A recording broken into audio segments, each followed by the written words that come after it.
Welcome to Business Coaching Secrets with Karl Bryan.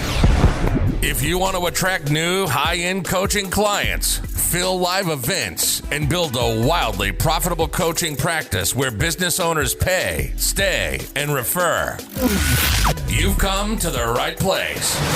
In this podcast, Karl provides his keys to the kingdom for finding and signing high-paying clients and building the coaching business of your dreams.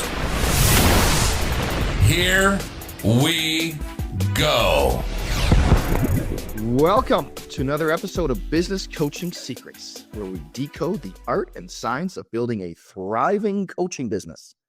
Let's see what's in store today with none other than the legend himself, Karl Bryan, and of course, yours truly, the Road Dog. Shoots, welcome. Road Dog, how are you doing, my man? Would have missed you last week, man, on New Year, New You. Yeah, you sure did. I had to push, and you couldn't make the adjustment, and that's just how life flows sometimes, my friend. That's how she goes, but it's all good. It's all good. How was everything for you over the holiday season? So good, man. We were in the snow, went skiing, and had a white on Christmas Day. A little bit of snow fell. My daughter was very excited about that.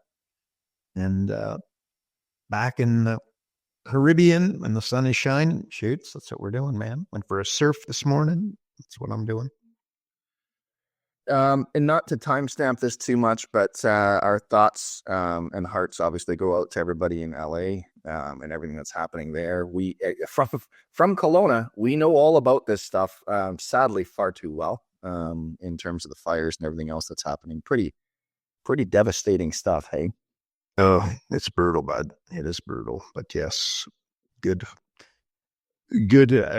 I'm with you, man. I'm with you. And ouchie, and anybody listening from California. In fact, I spoke to a client literally this morning from California, and yeah, he was a little bit, he's safe and whatnot, and his family's safe, but it's a bit messy, man. So, ouchie. Yeah, and it makes it tricky to. How do you stick handle that, bud? Like you're let's say you're in Southern California and you're not affected by the fires and you're trying to conduct business as per normal, but it's it almost seems distasteful to a degree, doesn't it? Like how do you handle a situation like that, Karl? It's like COVID, right? That's exactly what you had to do. Your marketing during COVID, you had to stick handle. So those in California, stick handle. There you go. Speaking of stick handle, like again, we have a lot of we use a lot of hockey words in the program. So you know what? And I caught that the other day. I'm like, man, the amount of stuff like shoots and stuff like that, like people have no clue. Like they're like, well, I don't know what the heck you guys are talking about. So what I did, I want to do a little word association for funsies. But before we get there, how could I possibly neglect, now that you're back and you're calm and you're clear and you're focused, Zen thought of the week? You confused me there. Okay, Zen. Okay, we're starting. Zen thought. Shoots. As per usual, I should have thought about this before you asked. Careful. Okay, here's my Zen thought. Careful that you don't, going into the new year and you're rocking and rolling, and hopefully you listened last week, new year, new you, lots of positive feedback on that. And careful that you don't confuse what's important with what's impressive. And I'd segue, here's what I put on my Facebook page, just right at Christmas time. Like it depends on where your airplane's at. If it's stuck on the ground and maybe you wanted to work really hard during the Christmas break, and I totally respect that, been there, done that, got the postcard. But by working a little bit too hard during the break and other holidays throughout the year, what you can do is you can make a little bit more money, but it can also cost yourself everything that is important to you. So something to think about there, as no doubt holidays are going to be just around the corner once again, spring break, etc. But anyway, so thinking about that, I'm already talking about spring break and there's snow on the ground there. But anyways, but don't confuse what's important with what's impressive, and then parlaying that to just making sure that you have a really good handle on exactly what is most important to you. And, follow the leader is not necessarily a good business strategy, So if you were sitting there thinking about, okay, this year I want to be part of the 5%. Well, I would then tell you that you can't act like the 95%. So yeah, if you want to be in the 1%, again, you can't act like the 99%. And a lot of the time, like, we're not avoiding success, we're avoiding responsibility. What are those responsibilities would be my question, though. And always that said, new year and whatnot, we talked about this lots throughout the year, but Charlie Munger's best bit of advice is, have low expectations, just low expectations. Otherwise, what happens on the back of that? Disappointment. That's you. That is your coaching clients as well. Just managing that stuff, like, controlling, like, one of the things going into the year, it's not what you make, it's what you keep, is the old saying. Controlling those expenses, helping your client control those expenses, and what you're going to spend on experiences. Don't spend on stuff. Tell your clients to spend on experiences as opposed to more stuff, more shoes, more shirts, more belts, more this, more that. You buy stuff, you end up with stuff. So that's shoot, yeah. But I just, again, I started that with, just very important that you don't confuse what's important with what's impressive. Think of the car. Think of maybe it's the house, right? Anyway, so that's my answer, Shoots. That's my there's my Zen thought, man. It's funny, and speaking of important and not impressive, and I told you on the kind of before we got on here, sometimes, even in your business, stop trying to be too fancy, right? Sometimes simplifying things, sometimes getting back to basics is a good thing. And I was saying, one of my consulting clients, something that, man, we talk about live events nonstop, right? It's what we do. And he uses this, it's my buddy Brock from Young Entrepreneurs of America down in Tampa Bay. Guess what he does? He does a live event. And I introduced him to the referral sheet. And this is something, if you're not part of focus.com and you don't have access to this, wow, let me tell you, he got 31 referrals from his last event. So sometimes, folks, it's not about being impressive. It's just doing the important, simple things. There you go. So I thought that was pretty. The ultimate sophistication is simplifying, right? That's not Steve Jobs' words. I'm paraphrasing in a horrific way, but that's it. Simplify, simplify, simplify. Probably a little like Charlie Munger's advice of low expectations, low expectations, low expectations. Not the same, but they rhyme. Fair enough. There you go.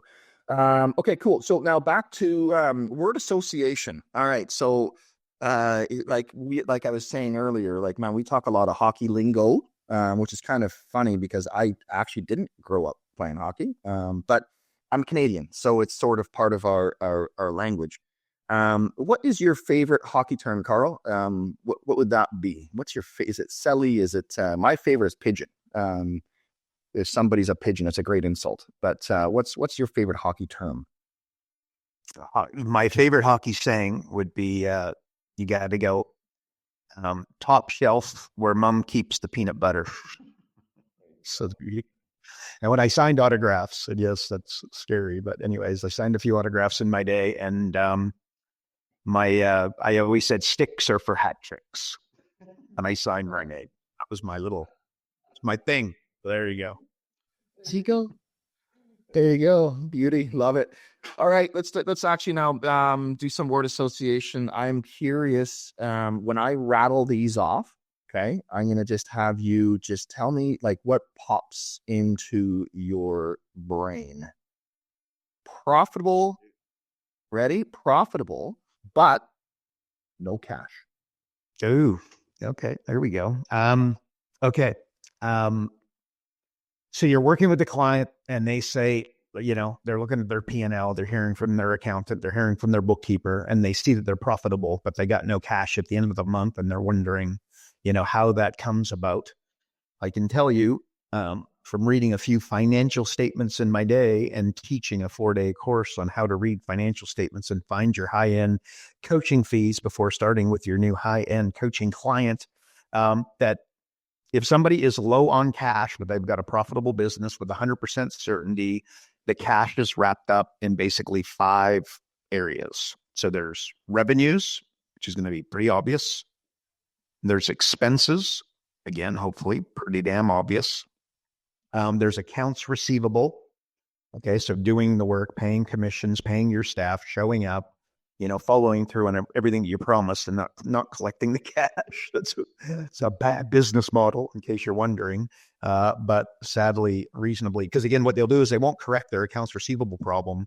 What they do is they try to grow their revenues and start running Facebook ads and advertising and knocking on doors and seeking referrals, etc.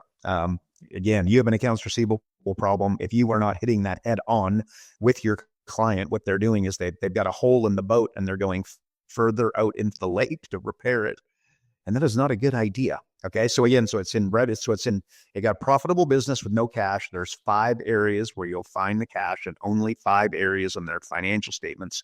And that is revenue, that is expenses, that is accounts receivable, that is accounts payable. Okay. Again, if you buy something from Amazon, they do not pay you for 90 days. Why? Because they don't have to, right? Those are their terms, and they've got more cash than probably any business, known to man of all time. They still don't pay you on day 1, 2, 3, or 4. They pay you on day 90. Why? Because the money in their bank account is better than the money in your bank account as a frame. You'll see a lot of companies, the business owner says, I don't like to owe people money. I don't like to have debts. I like to just pay everybody up front. I like to get it out of the way. Right. So, and that's not in any way suggesting that they don't pay their vendors. That's not what I'm describing. What I am saying is that they should have favorable terms, 30, 60, 90 days, and whatever those are, they should be taking advantage of them. Okay. So again, accounts payable, the cash is there, or in inventory. Okay. So revenue, expenses, accounts receivable, accounts payable, or inventory. And yeah, so that's, you get a client who's profitable and no cash. We talked about that on past podcasts, and I agree. We've heard yes, that's kind of a popular thing and something that they've seen time and time again. You want to be able to fix it. I just told you how. So there's the answer, Shoots. Okay, so when I say this next word, I don't want you to think long walks on the beach, and I don't want you to think of going to the mechanic. Maintenance program. What is it? Maintenance program. Oh, okay. Gotcha. Okay. I thought maintenance program, long walks on the beach. What the hell? That maybe for your maintenance, for your mental health. Shoots, come on now. Shoots. Well, the Zen master himself probably needs some mental maintenance. That's it. Okay. Okay. Maintenance program. All right. You've got a company and they remodeling a kitchen. Okay. And what they do is their goal is to get in, their goal is to get out. And then when do they contact that client again? And the answer is never. Okay. That's the opposite of a maintenance program. Here's a pretty good idea. Somebody that just spent, let's just say $20,000, $50,000 on a kitchen. Maybe it's 100, then it could be $100,000 up, depending upon where you're at. Size of the house and the fanciness of the kitchen that you're putting in. Well, here's a really good idea. Go back at the 30, 60, 90 day mark, schedule it, knock on the door, go in and have a look at your handiwork and how you did. What you're going to find is a lot of the time, a family that has just decided to spend, let's call it $50,000 on a kitchen. There's a really good chance that they want to do the bathrooms, that they want to, do a patio, that they want to do an extension, that they want to do something else, right? They just spent $50,000. A really great way to do that is to build in a maintenance program where you schedule it, where you come back intentionally as opposed to avoiding it, which is what they are doing. You schedule, and by the way, you make this part of the sales process and you make this part of the offering, which is going to no doubt bring in significantly more value, that we are going to show up in 30, 60, 90 days and review our work. Nobody else is offering that. What you were going to find out might just be that they want to get, more cabinets. They want to get, something else inside that kitchen. But a lot of the time, what you will find with a maintenance program is that you follow up, you come back in a scheduled way. that there is going to be more work. You talked about referrals earlier, right? Like it's not referrals, but it's an extension of the initial sale. I'll give you an example of this. Way back when I was helping a company in the oil and gas space, and they sold like, $50,000-$100,000 oil and gas machine. Just think of machinery, right? Real straightforward. So what they would do is, and they had a automatic 2-year warranty. And I said to him, how often on that warranty does anybody call you in? He's like, oh, almost never. Our machines are the best for this reason, that reason, almost never. I said, so here's what's happening though. They sold the $100,000 machine and then not coming back with an automatic sale. And I said, why don't you do this? Why don't you sell you do a 2-year, it was 1 year or 2 year. I can't remember, it's a long time ago. But I said, why don't you do a 5-year maintenance? Think of when you buy your computer, right? What do they say? Do you want to buy, what do you call it? Insurance on that or whatever. Like, they're upselling you. Basically say, why do you want to buy the 5-year warranty? Do you want to buy the 5-year warranty as opposed to the automatic 12-month warranty? It's going to cost you an extra, $2,500. But here's what we also do with the extended warranty is that we come in every 6 months and kick the tires, check the oil, and just make sure that everything's working ticky-boo on your $50,000, $100,000 machine. Well, guess who shows up? It's, again, remember, these machines work really well and there's no real problems. Well, basically what happens is a sales guy in overall shows up twice a year. And what is he really doing? Is he's looking for opportunities, because a company that buys a $50,000 machine without getting introduced to them, if they're doing well, I can tell you there's ridiculous predictability that they want another $50,000 machine, or they want to buy a $25,000 machine, or they want to upgrade to the $100,000 machine. By having the maintenance program locked in, basically what you've got is an opportunity to come in and sell time and time again. And again, the sales guy in overalls comes in. Again, he's just kicking the tires, checking the oil, going through the motions. Think of a checklist. He's going through tick, tick, tick, tick, tick. Notwithstanding, again, if they're not looking after the machine properly, they are going to end up having some hassles with it. So guess what? That's an opportunity for him to say, hang on a second, there's oil leaking here. The oil is low. The gas is whatever. You know what I mean? Like, gives them opportunity to basically increase the value that they've brought. And again, how much time does that take? And we will assume that this is just, the sales guy is driving around anyways. So it is. And so for a coach, what we have always done, you do quarterly reviews. That's a really good opportunity for you to basically go and sell them the social media, selling them the new website, sell them something in addition to your coaching. So anyway, so that's a maintenance program. Think of the kitchen remodeler is probably the best example. They want to get in, they want to get out, and they never contact that individual again. That is a horrific game plan. Really what happens with that maintenance program is an incredible opportunity to make more sales or to cement the relationship. So when it comes time to do the bathrooms, to do the extension, etc., they're the first person they call. So that's a maintenance program, Shoots. So question for you on that, because and I hate to sort of go off track to the beaten path here for a second, but in today's day and age, what's everybody preaching? What's everyone talking about? Automations. But Carl, if I have to go knock on doors every 3-4 months, isn't that just a waste of my time? And isn't that, you know what I mean? Like, I can already hear that. Like, do you want to give a quick pep talk to those folks? Yeah, I can, you know what?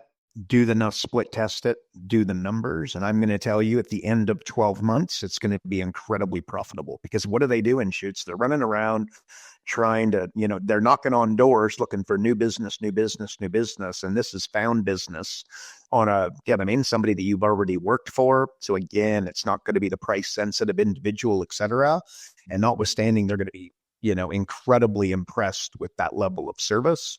So it's going to, you're going to end up with the same result, only a better one at the end of 12 months, higher revenues. So I hear you, but you know what? Tell the kitchen remodelers to test it, see what happens, and it's going to be a profitable undertaking. You just made, and I want everyone to get this. You just said something. I don't even think you realize the brilliance of what you just said, Carl. And that is the bugs.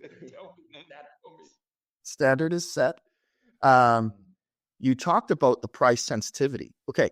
what's the hardest thing to do is acquire a client, because now, especially in that remodel space, what are they all of them, all clients, what do? I need 3 quotes. Okay, cool. You've already beat out the competition once. Like, this is already a pre-qualified customer of yours. So guess what? They're probably not going to need to go out and get 2 additional quotes. Like, brilliant. 100%. Right? And I just think that that's a very, very big piece, because now we're talking about reducing your acquisition costs by doing a little bit more of roll up your sleeves type work. With that in mind, real quick, and here's, I guess I'm going to add one in here that I didn't originally have on this list, and that is acquisition versus fulfillment. Like, if I say that to you, what is that? Is one more important than the other, or how do you balance that out? Well, okay. So there's 3. Okay. So just think of a coaching company. You got 3 baskets. You got lead gen, you got conversion, and you've got fulfillment. Right? We actually touched on that last week. So lead gen takes the talent. Lead gen is like science. Everybody thinks, like, again, you talk to somebody and they want to hit 7 figures, and what do they talk about? Lead gen, right? The reality is that the fulfillment takes all the time, right? So acquisition, what you really want to do is you want to do your acquisition in a systematic way. And I just gave them a systematic way to basically sell their existing clients more stuff, right? So acquisition versus fulfillment. Those are the 2. Again, a kitchen remodeling company. Acquisition. If you put somebody who builds kitchens for a living on the phone with me, they will tell me that the worst part of their business is doing the quotes and then getting the conversion, right? So doing that in not maximizing the clients that you acquire through your fulfillment and then after your fulfillment is a mistake. So you say to me, how do I do that? And I'm going to tell you that I just told you how to do it. Maintenance program. Do follow up. And notwithstanding, what if you put it in the kitchen and things falling apart and then they can't get a hold of you, et cetera, right? Or they just went, oh, I know he's not going to come back, and you know what I mean? Like, there's, and by the way, we didn't even say this, and as part of the maintenance program, what about referrals? Because again, somebody living in an area that just spent $50,000 on a kitchen, guess what? Has got other neighbors that see your kitchen and go, oh, wow, that's amazing. I need to get mine done as well. Right. So it's basically, it's really an you know what I mean? The maintenance program is an acquisition strategy, bottom line. And it's a revenue generation activity in a systemized way. So it's my answer. But again, you got to keep your eye on the fulfillment, right? Because without fulfillment, like, you still have to do the job, and you got to do the job. I'm thinking more of coaches, like, I guess, because again, coaches have a tough time asking for referrals. If I'm a business coach, Kurt, how often should I be asking my clients for referrals? Okay. All right. So you ask for, so the answer is, rather than what most people do is they do it. They say, okay, I ask for a referral on the 3rd call, on the 6th call after the quarterly review, right? They try to systematize it. When your client has a big win, if Tony Robbins was on here, he would say an elevated state. That's when you ask for the referral. But the answer is, because remember, you've got before, during, and after, right? So who comes in before, who comes in, like you come in during, and then who comes in after? Those are the people that you're going to get the referrals from, right? So again, in a systemized manner, you want to be, again, just thinking before, during, and after. Okay. That's got me thinking now, okay, so if I'm doing part of my fulfillment, and we're way off track here. So part of my fulfillment is to ensure that I have regular and consistent wins from my clients, because not only will they win, but I also will win, because I will then be getting referrals from them. But then the people coming after you will also win. Right. Because again, just think about, if you have a carpenter, okay, and you're coaching them. Okay, so what is a carpenter? They build garages, they build renovations. Let's assume, you know what I mean? It's not, they're buying, the more successful they are, the more wood that they buy. Okay, so there's a guy who the guy who sells them the wood. Well, the more wood that I buy, the more that he does. So I want to introduce my business coach to my, you know what I mean? If I'm selling the wood and I'm working with a business coach and he's killing it, I want to introduce him to the carpenter, to the the company building the houses and the contractors, because I want them to start building more houses, doing more renovations, building more garages. So I'm going to say, look, my coach is an absolute rock star and help me in these areas. I want to introduce you. So that's how you get the referral before, during, and after. Right. Okay. Yeah, it's one thing I've done it's funny, but for one of my carpenter clients actually is I've helped him establish what are the main thing, like what are the main stages of your renovation job that you're doing. And always, because what do these guys never do? Communicate. But then you're communicating, right, with the clients and everything else. It's actually, there's a bathroom renovator that I was working with, and I'm like, what's the biggest problem that people have is they're being displaced out of their bathroom. So is there something that you can do to help them, send them something or drop something off where they can easily pack up their bathroom stuff and make it easy for them, right? Continue the little wows. And then what can you leave behind as when the bathroom is complete? So anyways, I digress. Next word association game of the day, two-way channel. Oh, there you go. Okay, so think supply and demand. Basically, a company with a two-way channel. How you build, if you don't want to build a company with an M as in million, and you want to build a company with a B as in billion, building a two-way channel would be one of the ways that I'd be advising you to think about it. Example, Airbnb. The same place that you go to put your room up for rent is the same place that I go to rent your room. Right? So that's a two-way channel. eBay. The same place that you go to sell your Hulk Hogan bandana from 1980 is the same place that I go to buy your Hulk Hogan bandana. Not that I'm going to buy that, but your Hulk Hogan bandana, the same place that I go to buy it is the same place that you just placed it, right? Again, that's eBay. Amazon, the exact same. Uber, the same place that you go to, offer, to do the driving is the same place that I go to get you as my driver. It's a two-way channel. So basically a two-way channel, just like a business model. And you're just thinking you are providing the supply and the demand.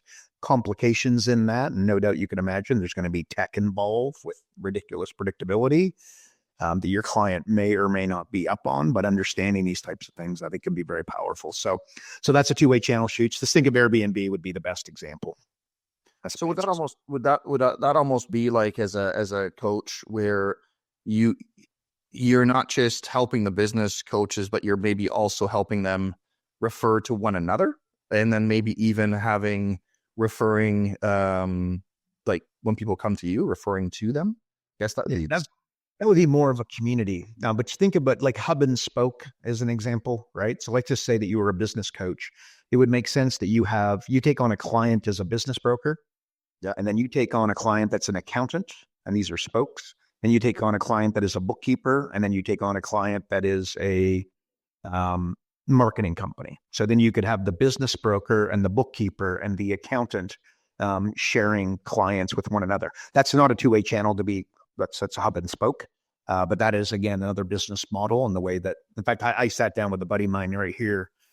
He owns a restaurant, a lot of people coming in and out. And I just told him, like, where is the money made on this island? And with 2 seconds, he said, real estate. And I said, one of the things you should be thinking about is using your restaurant as lead generation for people to buy property. Right. And he was like, okay. And the way I got there was hub and spoke. Right. So not to mention also, what are other things people on the island do? They go on excursions. What are other things they do? They rent Sea-Doos. What are other things they do? They go scuba diving. And I said, you could, create a little bit of a referral network there, right? You're like an affiliate, and you can refer all these people to one another. That's hub and spoke. So similar, a little different. Okay. One of my favorite, toothbrush test. Oh my God. I haven't heard that in a while.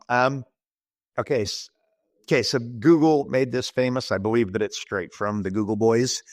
And again, so this is $1 billion companies as opposed to $1 million companies as you're thinking this through. No, I take that back, because at the end of the day, if you're going to build something, this is the way Google think it through. If you don't use it twice a day, they don't build it. Okay. So think of Google Maps. How often during the day, if you're on the road, do you use Google Maps? And there's a really good chance that you don't use it twice, but you use it like 7 times a day, right? Think of Gmail. How many did I don't even need to ask anybody that one, right? It's not that you don't go to your inbox twice a day. You go to your inbox consistently throughout the day. So that is an undertaking they're going to take on. Google Maps is something that they take on. Think of Google Calendar. How many times do you go to your calendar throughout the day? And the answer is, if you only went to it twice, that would be surprising. Guess what?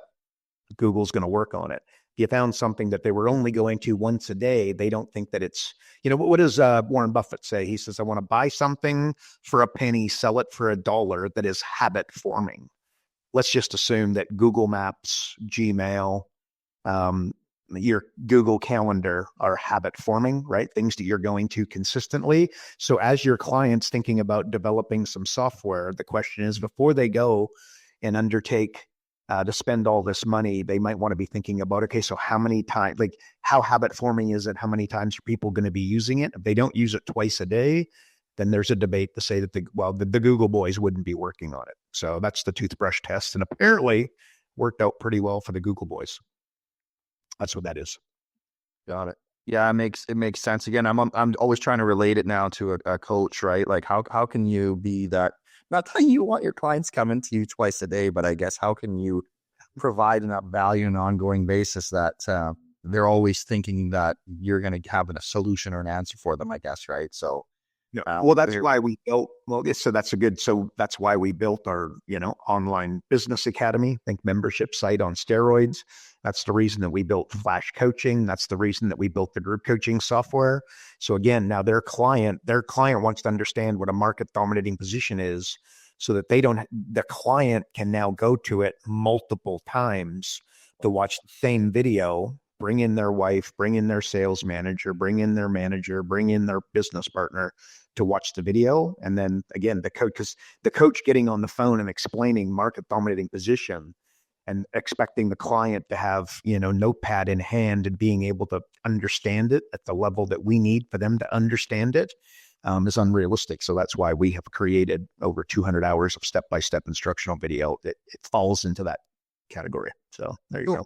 With that in mind, though, Carl, because I know you do this, and maybe we'll just break this down for folks too a little bit. But they always say people learn by different modalities, and so how important is it to have, because there's reading, there's hearing, how important is that actually? Is that still a relevant thing, or how do you view that?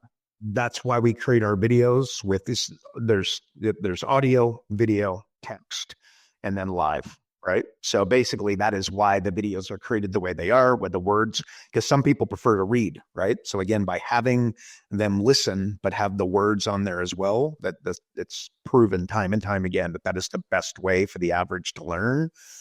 So yeah, I think it's very, very relevant. And then, and in some cases, like a live event, like a workshop, one of the things that we do internally, we've done it a lot more lately. We're going to do it a lot more, definitely this year and moving forward, is more like workshop. Some people just learn really, really well in workshops. And that's why we're creating that. It's effectively a different modality. So yeah, it's very relevant. Yeah. Well, again, the biggest trick in workshops is, I guess we learned anything from Tony Robbins: turn down the temperature and get them jumping up and down from time to time. Is really what it comes down to. But no, it's interesting. I was just going to say, one of the biggest things when it comes to reading things that I absolutely love is when they actually at the top of the article tell you how many minutes it's going to take you to read it. Because if it's anything over 5, I'm like, I'm out. Like, it would take quite the compelling headline for me to want to read something that's like a 15 to 25 minute read. Like, yeah, no, I'm out. So I thought that's a pretty cool thing. I guess I'm part of the small percentage there. But speaking of percentages, what comes to your brain when I say percentages? Ooh, percent. Okay, percentages. I'm trying to think of what we covered in the past. So percent, you should train your mind. Some people are mathematically just gifted, right? Like my old man as an example, he's got an IQ just under a genius. And I do not share that, unfortunately. But at the end of the day, mathematically, he's very gifted in that area, right? That's why he's very good at poker. Again, the best poker players, it's not by chance, it's not luck by any stretch. It's not reading the other person, although that is part of it for sure. It's math. The best poker players in the world they're borderline mathematicians, right? Anyway, so somebody who is really good at math, you want to train your brain to think in percentages at a decent level, right? So a good example is just you get a client that has 20% net margins, and then you increase them to 30% net margins. That to the naked eye, to the average person, that's a 10% increase. You went from 20 to 30.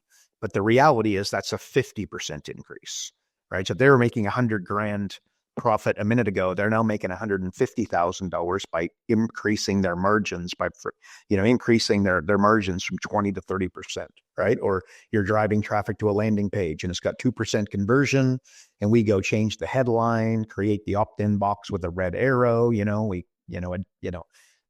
Put the headline, the sub-headline, we jack up the copy a little bit and, create a cool offer. So we increase the conversions through that process from 2% to 3%. That is not a 1% improvement that anybody would stick their nose up at a 1% improvement. Like, who's going to spend too much time on that?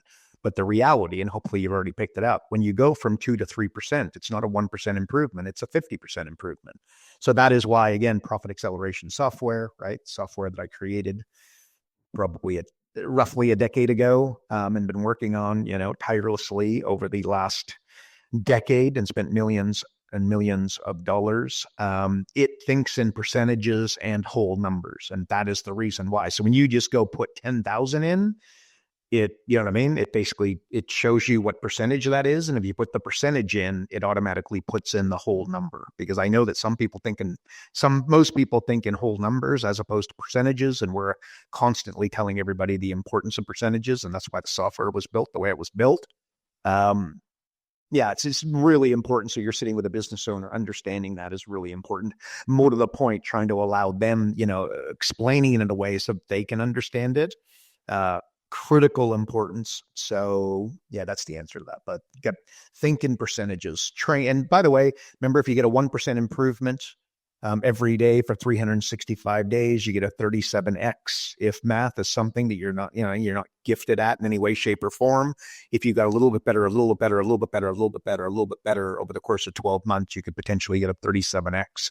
And I don't care how bad you are at math today, if we 37x your talent, you'd be pretty damn good at it. So thinking in percentages like a superpower for a business coach. What being used with that, Carl, is I remember one of the first things I ever learned from you was that whole, it's just a mental shift, right? An increase from 10 to 20%. People are like, yeah, it's a 10% increase. No, it's not. Not even close. Like, people just don't understand the power of going from 10 to 12, right? To 15. Like, it's dramatic. 10 to 12 is 20, right? Like, it's not 2, it's 20. But they don't think, and 20 is worth working on. 2 is unexciting to anybody. So that's the answer there, Shoots. Yeah. Well, there you go. But again, probably one of the most, the easiest things you could ever say in a presentation to a business owner, because odds are good, they probably haven't even thought about that, right? It's just, this isn't rocket science. It's not even on the radar. It's not even on the radar. It's not in the textbook. They don't teach it in business classes. It's one of those things you just learn. Again, you got to listen to people like Charlie Munger and Warren Buffett. Again, this is the types of, you'll hear percentages. You listen to Warren get interviewed, you're going to hear him talking percentages significantly more than the average person. So there you go. Okay. Interesting one here. Sponsorship. Ooh. Well, okay, let's just use Nike. How did they get Michael Jordan? They sponsored him. Worked out pretty well. If you look at the biggest companies in the world, the Nikes and the Adidases, et cetera, you're going to find that there's a good chance that they use sponsorship to get where they want to go. So an example of that for a business coach would be that, and again, and depending upon who you're listening, but like one of the things we hear, you should never coach for free. They don't appreciate it, right? But my little red arrow, you are here I've got to understand the talents and the experience of the coach before I can answer that question. If they're already making, multiple hundreds of thousands of dollars and they've got a lot of coaching clients and are only looking for one or two extra ones, it'd be a different answer. But if you're brand new to coaching somebody for free is going to do what? Hopefully the client's going to get a lot of benefit, but what's absolutely going to happen is you're going to learn how to coach, right? Well, how could that be a bad idea for anybody? Again, Tom Brady threw the football for a while for free before he started getting paid, and it worked out pretty well for him, right? So that said, sponsorship. So you take on a coaching client and of course you want to charge them. It's 101.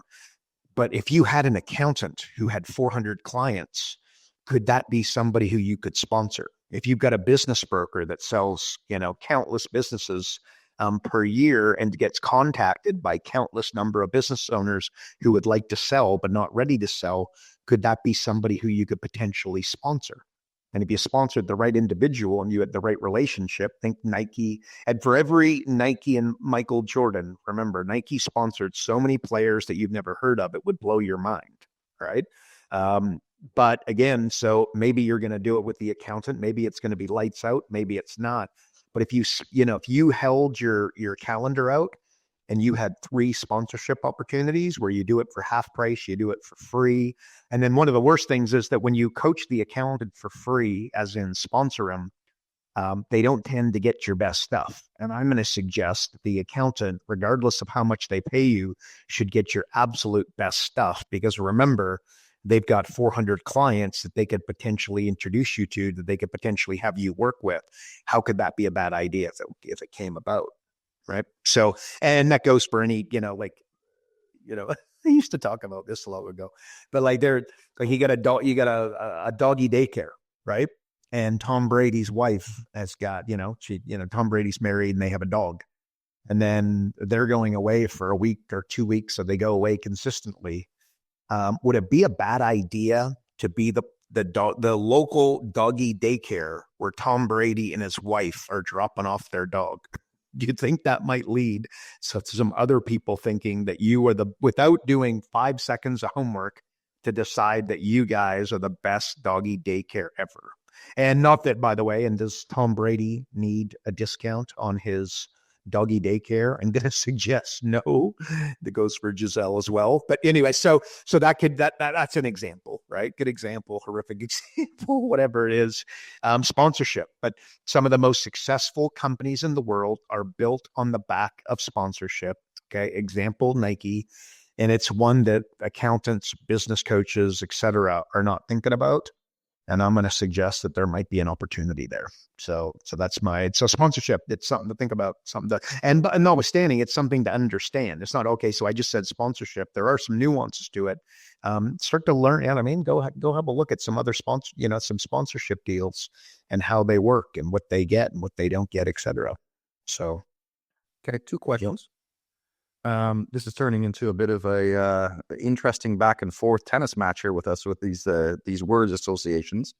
When you're talking sponsorships, what I got out of that is, because again, back to the business coach environment, would you take on a client that might be a great center of influence for free in order to then open the doors to many other clients? Is that sort of, am I reading that right? Yeah, 100%. The answer is somebody's got like a massive network that you can leverage. You'd almost be crazy not to introduce it. You know what I mean? So, absolutely. So that's the accountant shoots, right? The accountant's got 400 clients. You just say, look, well, here's what I do. I've got 3 sponsorship opportunities. I've got 2 of them full.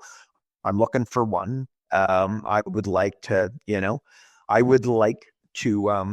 discuss the possibility of you taking on one of those spots.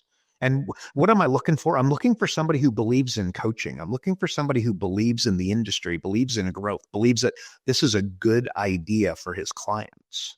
You know what I mean? Like somebody who's, really negative and doesn't follow up with you and you can't get back a hold of them. This is not the individual that I'm going to sponsor. Okay. Follow up. We preach live events. Is it a good idea to have sponsors for my live events, Carl? Okay. No. Generally nuances, but the answer is no. So an example, because what does the sponsor want? You're doing a live event and you got 2 hours. right? I want, like this quote unquote, you want to be the show. I don't want, my video production guy to stand up and all of a sudden create a lot of interest. You know what I mean? Because I'm just remember, it's like a funnel, and I want everybody to drop out of the bottom of it. What I don't want them doing is thinking about other things, like, because when you start speaking to when you stop speaking, you want everything going. You want a through line, right? Like Tony Robbins 101. Okay, so you go to Tony Robbins, and within the first couple hours, he mentions the word mastery, right? And he's like, you can be a, what is it, a stressor? You could be a dabbler, or you could be a master, right? You could commit to mastery. And he gets you to come, put up your hand and jump up and down, etc. And it's like mastery, master. You committed to mastery. You put up your hand, right? And then on day 2, he starts off and he says, okay, who's committed to mastery? Everybody puts up their hand. And then like a few, at lunchtime on day 2, what does he sell you? And the answer is Mastery University, right? So everything from the minute you walk in leads you to then do, you know what I mean? Like to buy business coaching mastery, right? So but look, let's say that you're going to be feeding everybody and there's a catering company. Then look, I think that because it's, you know what I mean? It's totally outside business development. Now that's a sponsor that I might take on, and then you get the food for free. But in the end, because so my answer is, again, nuances. But if it's a total non-business, because what happens is a business coach will do an event with a financial planner, right? Like that is an example of something that I wouldn't do, because again, you're spreading. A confused mind says maybe, which is a no. And I just don't think there's no way that you could have a through line for your presentation the way that Tony Robbins does, where he says mastery 1,000 times and then sells you business coaching mastery. So that's my answer to that. Shoots nuances, but generally just.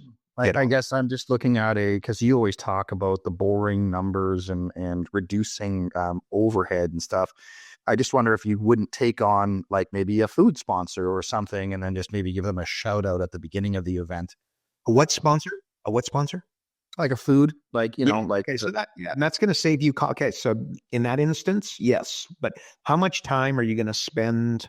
If you took that exact same time and just spent it on putting bums on seats, and one or extra person bought, the food costs a couple $100, and one client is, let's assume, $24,000. It's a bandwidth thing. So that's the answer. There's nuances to it, but strictly speaking, set the intention, set the goal, create the target, and just get on with it. That's my opinion. Okay, well, speaking of expenses, what comes to your mind when I say number one expense? Ooh, little red arrow, you are here potentially. Well, the number one expense in your life, as in anybody listening, is taxes. And then people spend exactly 0 time to date or moving forward on how they can go about reducing taxes. So understanding that, for your client, like one of the things, in fact, I literally just did part of a landing page this morning for it. Like we have a program where our coaches, we have a hectic client, been a client for 11, 12, long time, over a decade. He's a New York accountant, got, roughly 40 accountants that work for him. And he's got superpowers around being able to look at financial statements and find holes, right? Which most accountants, by the way, if given the opportunity, can find some holes, but it's his superpower. So what our coaches are able to do is to put that program in front of their clients for 0 upfront fee whatsoever. And then he only takes a percentage of what he finds them. If he doesn't find them anything, he doesn't make 5 cents, and he's okay with that. He lights his time, kind of on fire, but he's cool with that because he's ridiculously good at, him and his team are ridiculously good at being able to, find the reductions and the, areas, within taxes that you have paid too much over the last few years. So we provide them. We created that program, right? It's pretty valuable. No doubt everybody sees the magic of that. So, and number one expense, again, one of the things you should be doing with your client is say, what are the 3 biggest expenses you have? With reasonable predictability, they won't be able to tell you what those 3 expenses are. So you should be looking at those. But I tell you that, again, what's not going to be on their radar is taxes, and that is the number one expense in your life, my life, road dog's life, etc. So should be spending some time on it. Nobody does. An example for a business owner is that, they're spending time cleaning their house or, preparing dinner, etc. Pay somebody to come in once a week, twice a week to clean the house, and then but you don't get the leverage if you don't use that time on something more valuable than cleaning your house, right?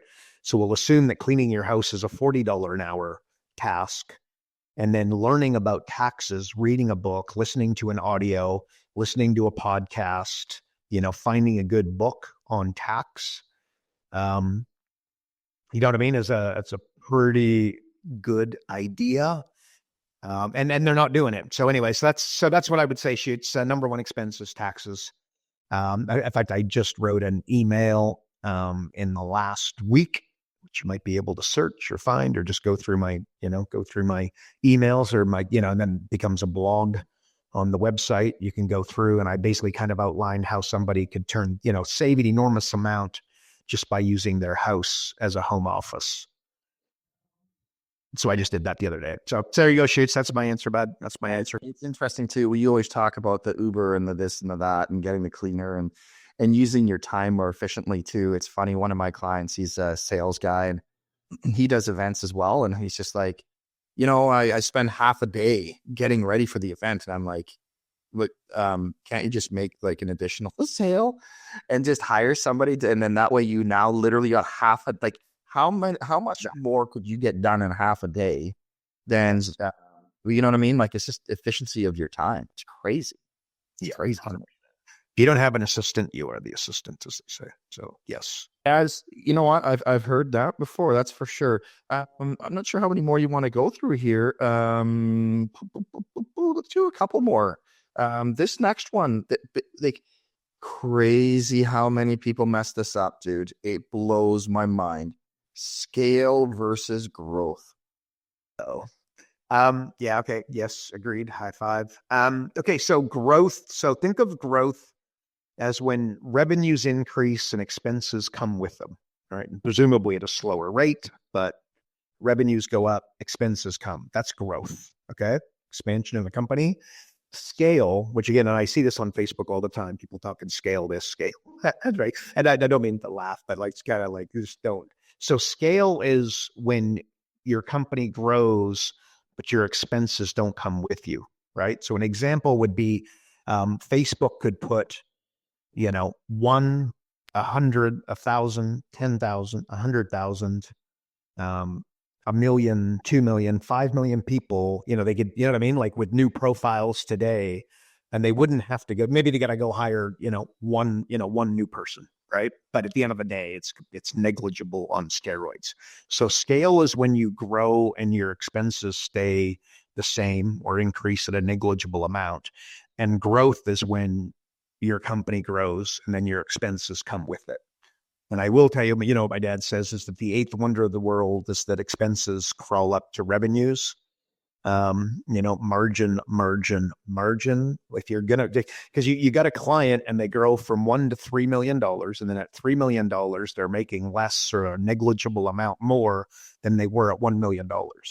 Right. So the problem, and what the textbook doesn't tell you, is there's a really good chance, once again, there are nuances to all of this, but there's a really good chance that they're significantly more vulnerable at 3 million than 1 million. So they're making the same amount of money. So they've got a company that could potentially be in trouble. An example, again, a bad debt, a client goes, a vendor goes bankrupt, the client doesn't pay, a sales guy leaves and steals a bunch of business, an employee leaves and creates a massive hole, et cetera. You're more vulnerable at 3 million than you were at 1. So to think that making the same amount of money at 1 million to 3 million is not such a big deal is categorically incorrect. Bottom line, really what I think we want you to take away from that is just scale is when the company grows and the expenses stay, fundamentally the same. So yeah, good one. And how does that happen, Carl? By regularly, wait for it, having your own maintenance program with your clients that you are checking their expenses. Some might even obsess, as you have always done, and check their freaking credit card statements to make sure that you are, monitoring all of that. Like, that's next level, dude. Right? That is It's fun. It's so fundamental, bud. It's so fundamental. So fundamental. How much trust do you got to have in a relationship for them to be openly just willing to hand you those statements? Look, did you do a live event? Does it come off of a referral? Do you know what I mean? Like, once again, nuance on steroids. But at the end of the day, man, they've got a P&L. And I can tell you that the problem with their P&Ls, it's not, the expenses aren't itemized at the level that they should be, right? So they've got categories as opposed. So the more itemized the expenses are, the more value that you're going to be able to bring, the easier it's going to be. And I think by educating them and explaining what I just explained, I think that trust becomes obvious, right? Like, what most coaches are trying to do is they're trying to get people to agree, which is obviously a good idea. And it's a frame that's been taught for 100 years in sales, right? So I agree. Yes, yes, yes, right? A way better frame. In fact, I wrote an email about this last night, by the way, so it's top of mind. What I want them to do is say, gee, that's amazing. I've never thought of it that way. You see the difference? Rather than say, I agree, I want them to say, gee, that's amazing. I've never thought of it that way, right? So if you can explain their expenses in a powerful way, hopefully, you have not that I did a great job a second ago, but like in and around that, and we've got training around this on steroids. But you know what I mean? That's I think when you do it in that manner, the authority automatically goes through the roof. And an authoritative figure, they're going to, obviously they trust at a higher level, and that becomes easier and easier. So the answer is, and again, I've done that for never had, much of an issue. I understand that it is once in a while, but that said, you build up that trust. The way that you build up trust is through education. That's the super hack. That's the highway. That's the super highway of getting the relationship to that point. Educate. But again, educating in a way that, they agree, educating in a way where they say, amazing. Like, I've never thought of it in that manner. I've never thought of it like that. That's next level. So it's the same, but it's totally different frame, 10 times more powerful. So would you agree that it's far more powerful to educate your clients rather than continuously trying to hit home runs? Oh, 100%. Look, home runs, singles, baby, singles. It's our software is built on marginal utility theory, small incremental changes in multiple areas. So that way they get a compounding result without the time, right? Built a masterclass with exactly this. So if you've seen my masterclass advertised, make sure you come. But yeah, that's, marginal utility theory. It's small incremental changes in multiple areas. So that way the only question they have is, why do those numbers grow, so big and so fast? The same way that when I say, again, you double a penny every day for 30 days, you end up with $5 million. You do it for 31 days, you end up with over $10 million, right? What do they say? How does that happen? Right? Well, that's what happens when you get when you hit singles in multiple areas of their business: cut costs, raise prices, market dominating position, cut, upsell, cross-sell, bundling, joint ventures, drip campaign, follow-up, etc. Yeah, that's singles, baby. Singles over home runs. So yeah, I'm educating them. Part of my education is that I'm not trying to hit grand slams. I'm trying to hit singles, which, by the way, often, the double, triple, the in-park home run, the grand slam home run comes off of the back of that single. But at the end of the day, I'm looking for singles in multiple areas. So we get the multiplication. So we get the exponential growth. So we refer to it internally as profit acceleration. They get to experience profit acceleration. And yeah, that's where the magic is, shoots. It's what's coming to my mind right now, dude, and we're going to wrap this here. I'm going to get you to pick one word as I'm rambling here for a second, and I'm going to get you to make one quick comment on my ramble, but I'm going to get you to pick your one favorite word association word before we close out. But I just want to say, to me, one of the biggest things, again, like you said, like, gee, wow, I never thought of that. Providing new perspectives, and sometimes it's the false stories. It's that 10 to 20%. That's not a 10% increase. It's the compounding effect. It's the penny every day, doubling every day for 30 days. There's so many things that we have grown almost numb to. And before you pick your favorite word association one, Carl, one of the biggest ones that I think, especially in today's day and age, especially through the power of social media, it's like everyone's a millionaire, but now all of a sudden everyone's like, oh, well, billionaire. Like billion? A billion. Right? Yeah. Tell the folks the difference between a million and a billion. Yeah. A million seconds is 11 days. A billion seconds is 32 years. And a trillion seconds is 32,000 years. So to pretend like a million, billion, and trillion have something to do with one another is, in my opinion, categorically incorrect. It's wild. But our government has trained us, man. Our government has trained us to allow that a trillion can be spent on something and say, oh, wow, okay. You took words out of my mouth. The governments have done such a good job to almost downplay the amount of debts that they all have. Trillion. Like, it's unbelievable. So, you know what?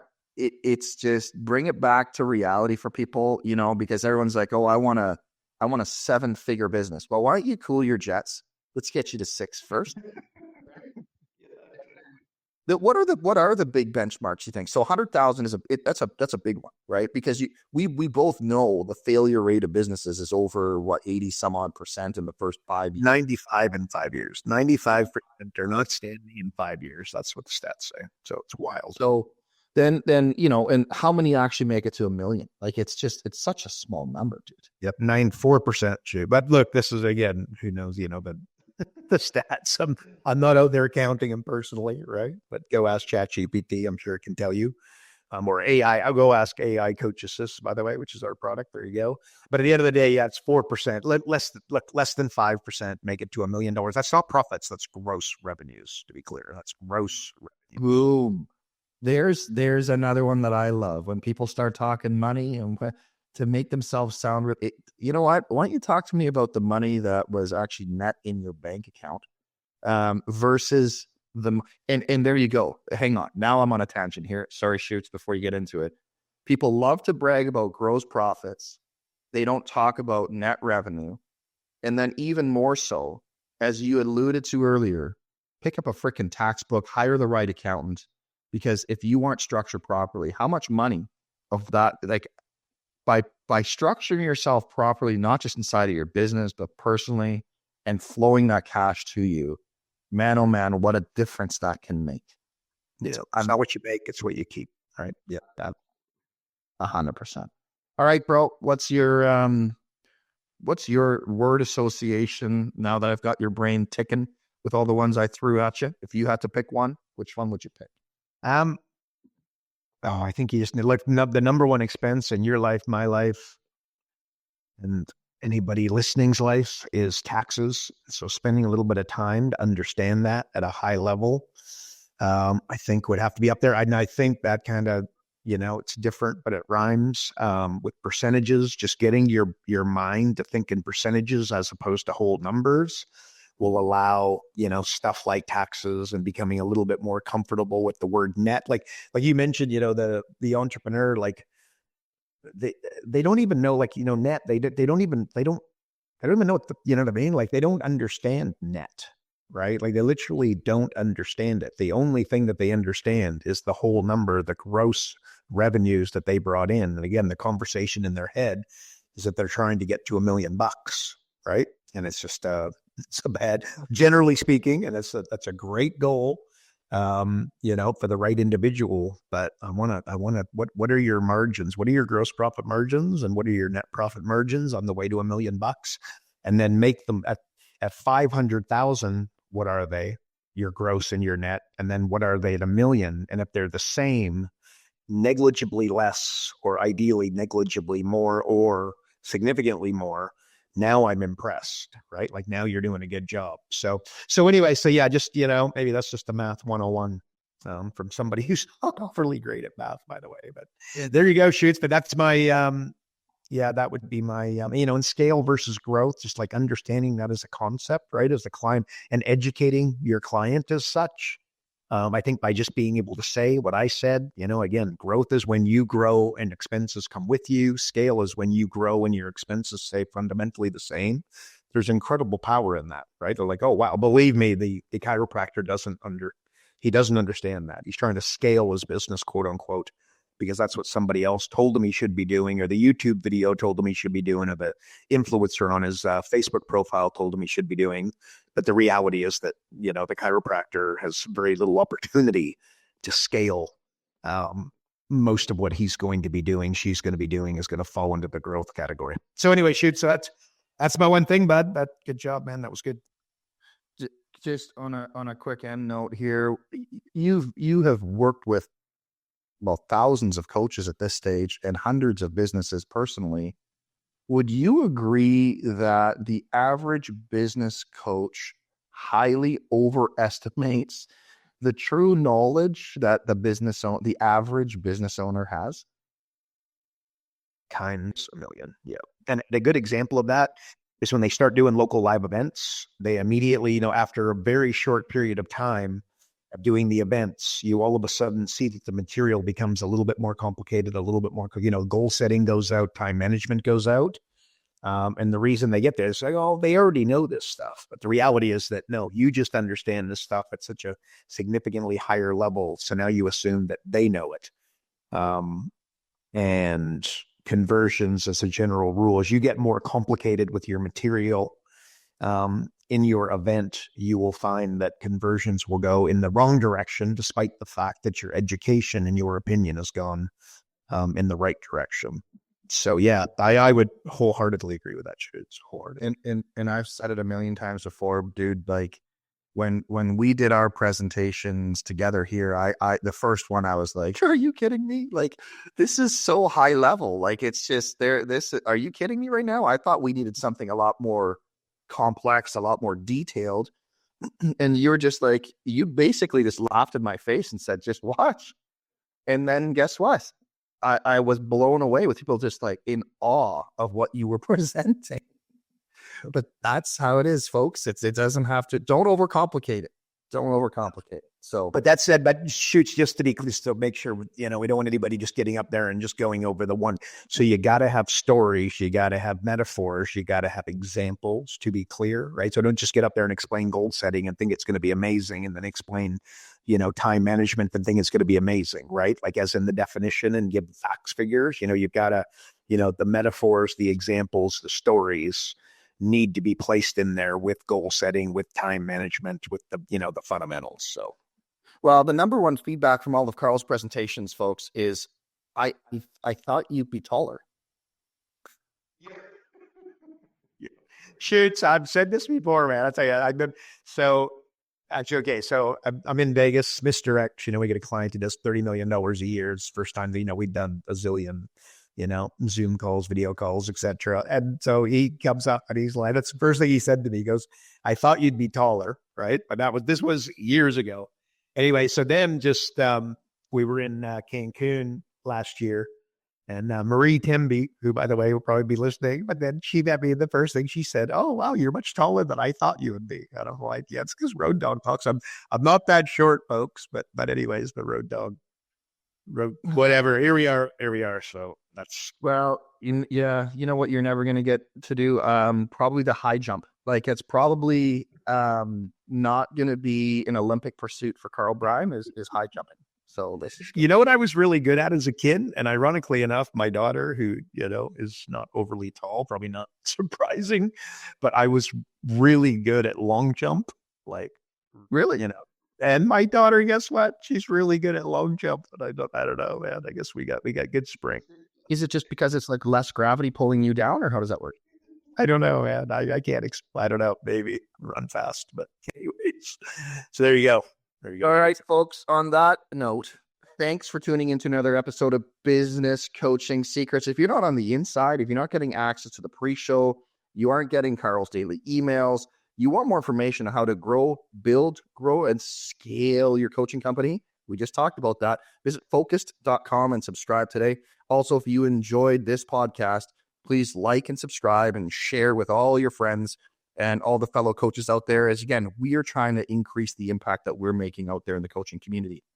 And if while you're at it, leave us a review. We love reading the reviews and love getting back to you folks on all that. Well, that is it for another week.